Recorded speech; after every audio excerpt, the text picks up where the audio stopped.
అందరికీ నమస్కారం. జ్ఞానప్రకాష్ 60 రోజుల సర్టిఫికేట్ కోర్సులో భాగంగా 3వ మాడ్యూల్ ప్రారంభ సంవత్సరాలలో పిల్లల అభ్యసన స్థాయిల అసెస్మెంట్‌కి స్వాగతం. అసెస్మెంట్ పద్ధతులు మరియు పాలసీతో అనుసంధానం అనే ఉప మాడ్యూల్‌కి స్వాగతం. ఈ అంశం పూర్తి చేసే సమయానికి మీరు క్రింద విషయాలు నేర్చుకుంటారు. మీరు ప్రారంభ తరగతుల పిల్లల అభ్యసనను అసెస్మెంట్ చేసే పద్ధతులను వివరించగలరు. పునాది దశలో నిర్వహించే అసెస్మెంట్ కొరకు జాతీయ పాఠ్య ప్రణాళిక ఫ్రేమ్వర్క్ సూచించిన సిఫార్సులను గుర్తించగలుగుతారు. ఇప్పుడు ప్రారంభ తరగతులలో అసెస్మెంట్ యొక్క వివిధ పద్ధతులను తెలుసుకొని వాటిని అర్థం చేసుకుందాం. ఈ తరగతులలో పిల్లలను అంచనా వేయటానికి రెండు ప్రాథమిక మార్గాలు ఉన్నాయి. అవి పరిశీలన మరియు పిల్లలు చేసిన కళాకృతులను విశ్లేషించటం. పిల్లల ప్రవర్తనను, వైఖరులను మరియు అభ్యసనను పరిశీలించటం ద్వారా ఉపాధ్యాయునికి పిల్లల అభ్యసనపై సమగ్ర అవగాహన కలుగుతుంది. పరిశీలన ఆధారిత అసెస్మెంట్ అనేది పిల్లలకు తెలిసిన దాని గురించి మాత్రమే కాకుండా వారు ఎలా నేర్చుకుంటారు, ఎలా ఎదుగుతారు మరియు ఎలా అభివృద్ధి చెందుతారు అనేది అర్థం చేసుకోవడం. రండి, పరిశీలన ఆధారిత అసెస్మెంట్ను కొంచెం విపులంగా పరిశీలిద్దాం. పరిశీలన ఆధారిత అసెస్మెంట్ను నిర్వహించటానికి 3 మార్గాలను అనుసరించవచ్చు. మొదటిది వృత్తాంత రికార్డులను సేకరించి ఉంచటం. రెండవది చెక్లిస్ట్లను ఉపయోగించటం. మూడవది సంఘటనలను, నమూనాలను సేకరించటం. వృత్తాంత నమోదు అనేది నిర్దిష్టమైన సంఘటనను లేదా పిల్లలు ఆసక్తితో చేసిన పనిని వివరంగా నమోదు చేసే ప్రయత్నం. ఈ నమోదు పిల్లల వారి బలాలు, ఆసక్తులు మరియు ఎదుగుదలకు సంబంధించి అభివృద్ధి పరంగా గుణాత్మక మార్పును తెలియజేస్తాయి. వాటిని హైలైట్ చేస్తాయి. ఉదాహరణకు, చిత్రంలో మీరు 4 నుండి 5 సంవత్సరాల వయసు గల దేవి యొక్క వృత్తాంత రికార్డును చూడవచ్చు. ఇది దేవి యొక్క భావోద్వేగ నియంత్రణ గురించి పరిశీలన. ఉపాధ్యాయురాలు సోదర ప్రేమ అనే కథను వివరిస్తున్నారు. ఈ కథను విన్న దేవి చాలా కలవరపడింది. ఆమె తన పక్కన కూర్చున్న పిల్లలను తోసేసింది. తరువాత దేవి తన కుటుంబం యొక్క చిత్రాన్ని గీసింది. కాని తన సోదరుడి చిత్రాన్ని పూర్తిగా నలుపు రంగుతో నింపేసింది.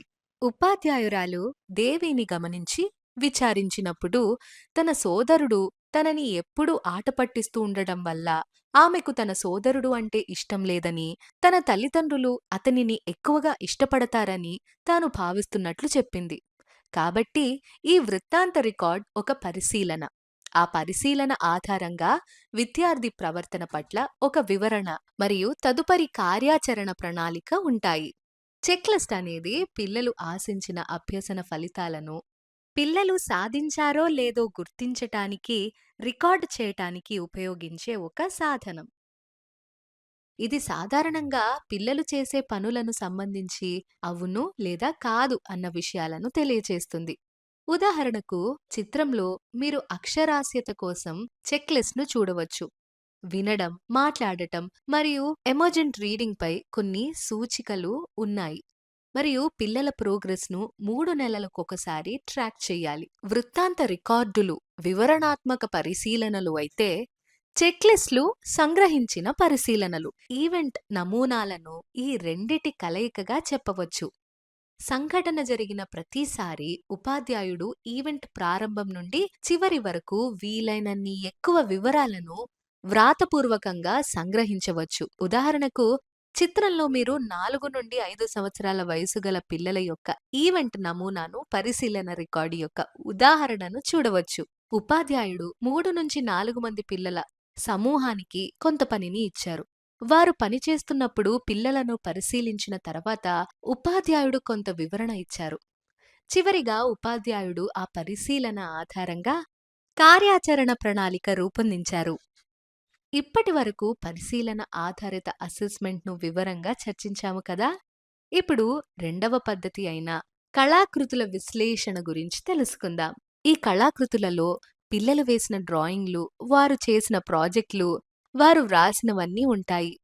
ఈ కళాకృతులను జాగ్రత్తగా పరిశీలించటం ద్వారా ఉపాధ్యాయులు పిల్లల ఆలోచనలను, సృజనాత్మకతను మరియు వివిధ భావాలను అర్థం చేసుకోవటంపై మరింత అవగాహనను పొందుతారు. ఇది పూర్తిగా తయారైన కళాకృతుల గురించి మాత్రమే కాకుండా, దానిని తయారు చేయటానికి పిల్లలు అనుసరించిన ప్రక్రియ, ఎంపిక విధానం, వ్యక్తిగతంగా వారు వ్యక్తీకరించే పద్ధతులకు సంబంధించినది. మొదటిగా ఆర్ట్ వర్క్. ఇది ఒక కళాకృతి. పిల్లలు తయారు చేసిన కళాకృతులు చూడముచ్చటైన, అర్థవంతమైన నమూనాలుగా ఉపయోగపడతాయి. అవి వారు వేసిన డ్రాయింగ్, చేతి ముద్రలు, ఊహాత్మక చేతి పనులు మొదలైనవి.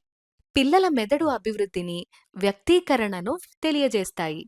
ఉపాధ్యాయులు వీటిని సేకరించి ప్రదర్శించినప్పుడు వారు ప్రతి విద్యార్థి యొక్క వ్యక్తిత్వాన్ని తెలుసుకోవడమే కాకుండా, వారి మేధో అభివృద్ధి, భావోద్వేగ మరియు శారీరక నైపుణ్యాల అభివృద్ధుల అంతర్గత నైపుణ్యాలను కూడా తెలుసుకుంటారు.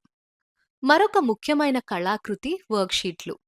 చిన్ననాటి విద్యలో వర్క్షీట్లు సానుకూల అభ్యసన అనుభవాన్ని పెంపొందించటంలో, పునాది నైపుణ్యాలకు మద్దతు ఇవ్వడంలో ముఖ్య పాత్ర పోషిస్తాయి.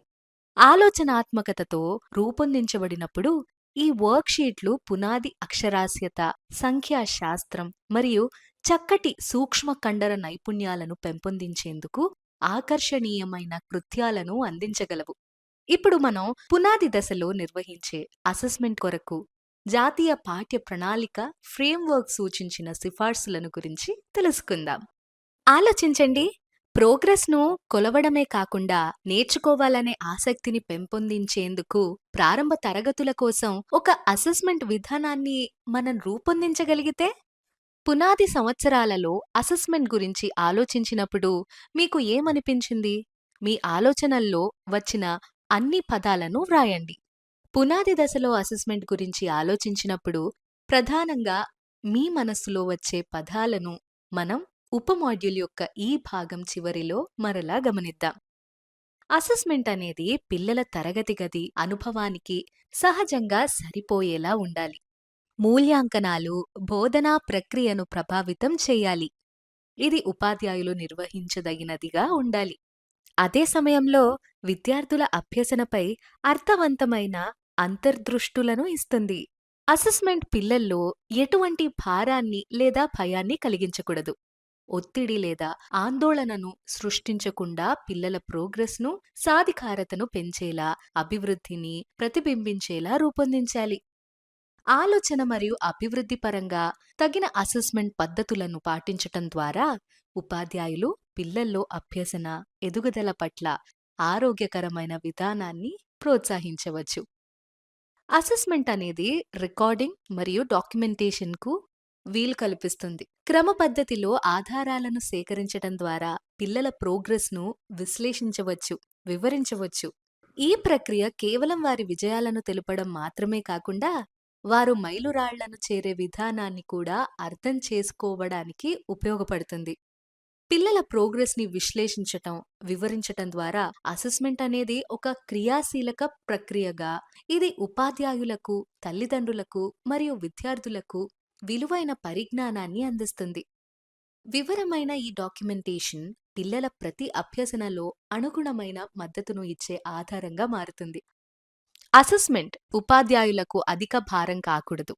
అసెస్మెంట్కి తగిన సాధనాన్ని మరియు మూల్యాంకన సంబంధిత రికార్డుల నిర్వహణను క్రమ పద్ధతిలో నిర్వహించే స్వేచ్ఛ ఉపాధ్యాయుడికి ఉండాలి.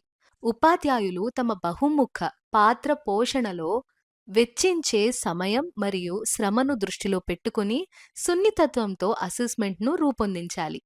పిల్లల ప్రోగ్రెస్కి సంబంధించిన విలువైన సమాచారాన్ని సేకరించటానికి, ఉపాధ్యాయుల పని భారాన్ని గౌరవించటానికి మధ్య సమతుల్యత ఉండేలా చూడటం ప్రధానం. అసెస్మెంట్ గురించి ఎన్సిఎఫ్ ఫర్ ఫౌండేషన్ స్టేజ్ ఏం చెప్తుంది అనే దానిపై వివరణాత్మక సమాచారం కోసం ఎన్సిఎఫ్ఎఫ్ఎస్ డాక్యుమెంట్లోని 169 నుండి 182 పేజీలు చదవండి. ఇప్పటి వరకు మనం నేర్చుకున్న అంశాలన్నిటినీ ఒకసారి పరిశీలిద్దాం.